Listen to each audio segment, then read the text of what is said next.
In times like this,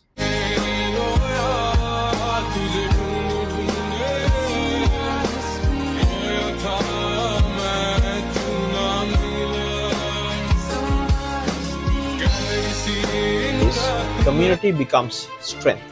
One neighbor helping another, one family supporting the next. So start a small support circle, like 5 or 6 families who check on each other daily, share food, share informations, share hope.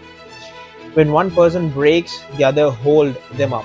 Disasters may separate us from our normal lifestyle, but they bring us closer to each other. Together, the recovery becomes faster and the burden becomes lighter. Let's rebuild Sri Lanka together.